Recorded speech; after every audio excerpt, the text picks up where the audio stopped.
Mga chong, magandang araw. So wala nang paligoy-ligoy pa. Meron tayong bagong helmet. May bago tayong helmet, mga chong.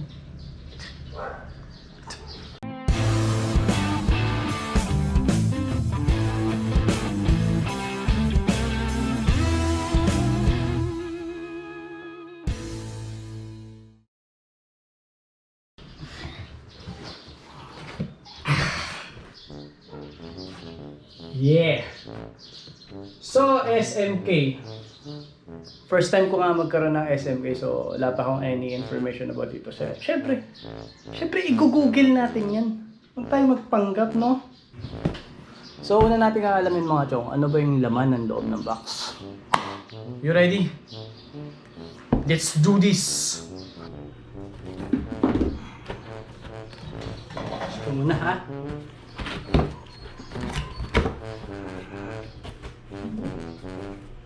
Alright, so this is it. Yeah! Apa, nakalak pa. Box. What's in the box? So, meron kang pin lock. At dahil binili ko nga pala siya sa Lazada. So, sa Lazada. Windshield protector. Ang color. May color ba? May color? Ah, clear lang. Okay. Basa-basa din pag may time. Alright, so set aside. This is the highlight of the video. You guys ready?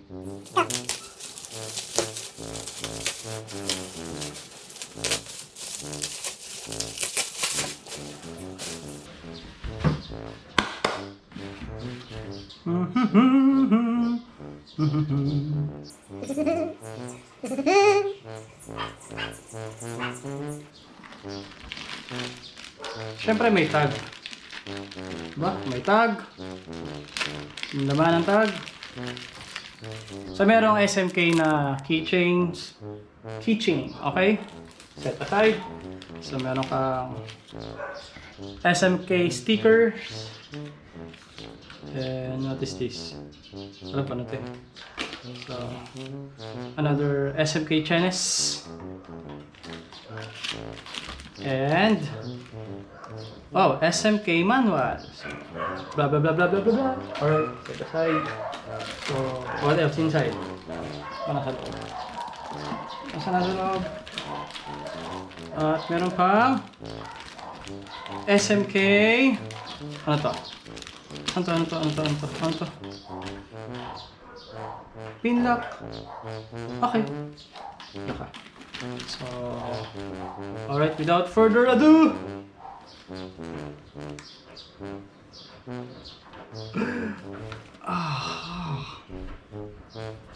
1.6.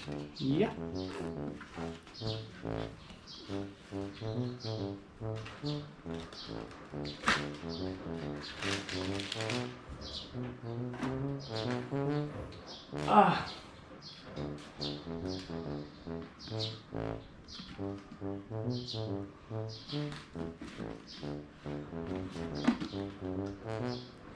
This is how it looked like.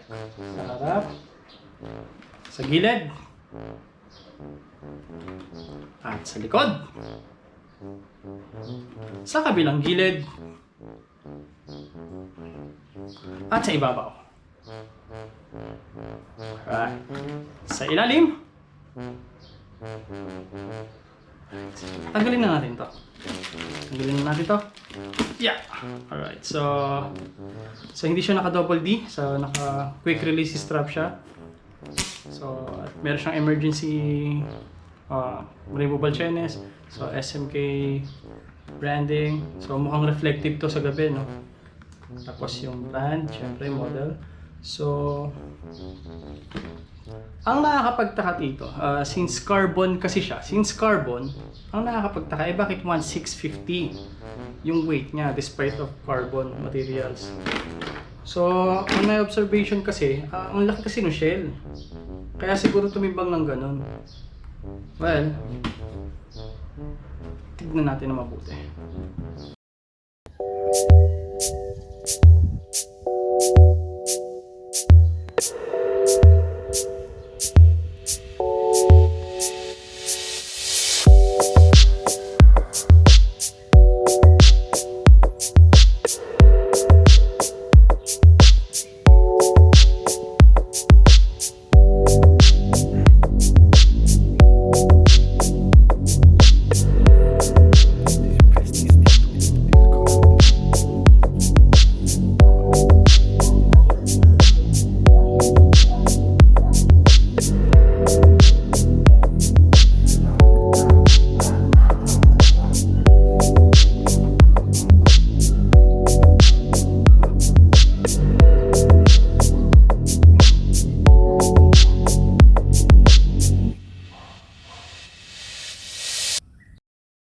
Alright mga chong, so this is the SMK Titan Carbon.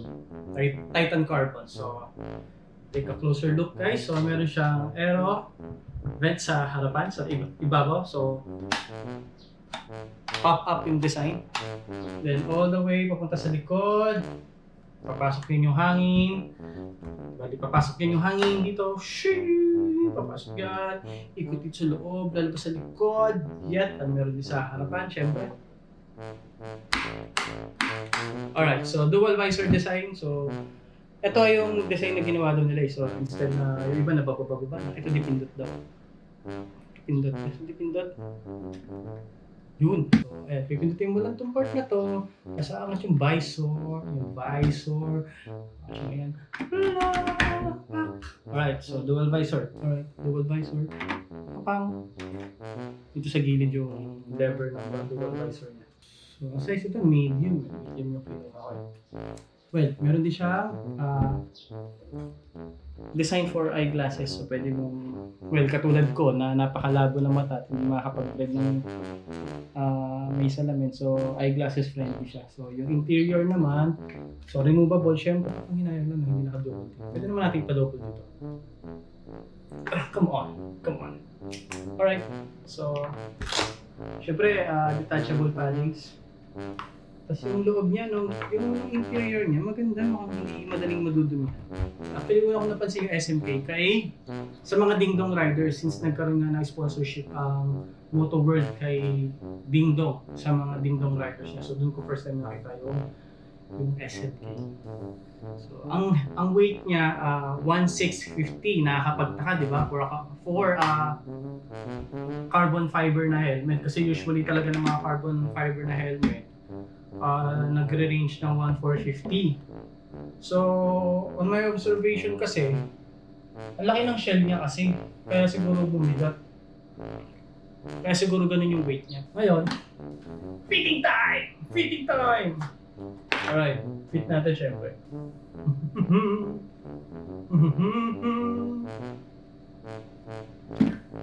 Yeah, alright.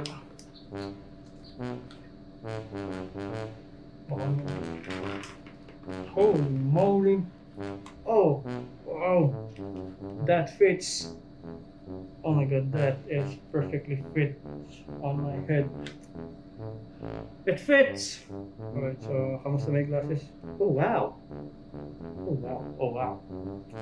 So wait! Yeah! Ang ganda ng pagkakapiga niya sa pisngi ko. Grabe, napakasarap. Teka lang.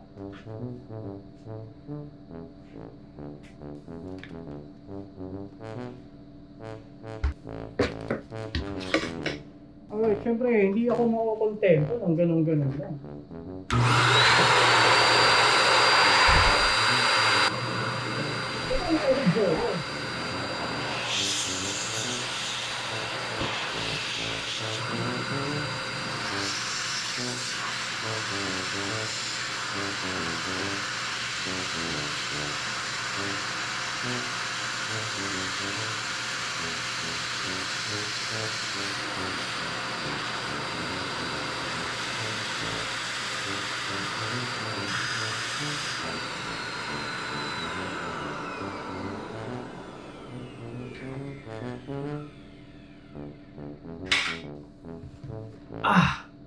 So meron pa pala ako hindi na-check na isa mga chong, yung intercom, kasi napaka-importante sa akin ng intercom.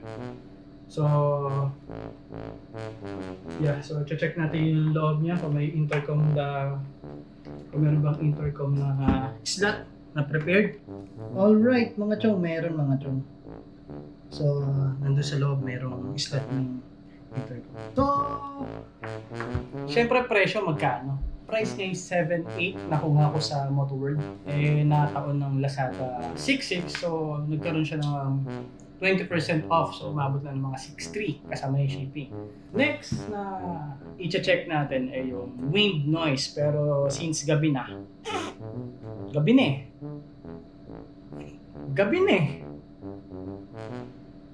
di ba? Gabi na! Bukas na lang.